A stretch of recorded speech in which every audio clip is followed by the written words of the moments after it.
आदाब नाजरीन, JKLE news में आपका खैर मकदम है। आइए नजर डालते हैं आज की खास खबर पर।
रिशवाड़ी से बोल रहा हूँ, रिशवाड़ी बाला से।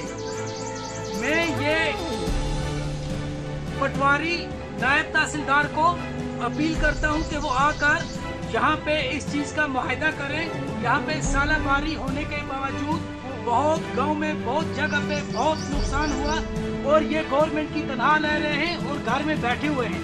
गवर्नमेंट को चाहिए इनके ऊपर एक्शन ले और वो आकर यहाँ पर हर चीज़ का मुआयदा करें। हमारे फसल, हमारे बाग, ये आप देख सकते हैं पूरा बाग सब का सब ढेर हो चुका है और हमारे बगीचे, अखरोट सब के सब ढेर हो चुके हैं और यहाँ पर अभी तक कोई भी नहीं आया, किसी ने पूछा तक नहीं, घर में सोए हुए हैं। और उनसे गवर्नमेंट की पटवारी से और तहसीलदार से अपील की जाती है कि वो आकर यहाँ पर हर चीज़ का मुआयदा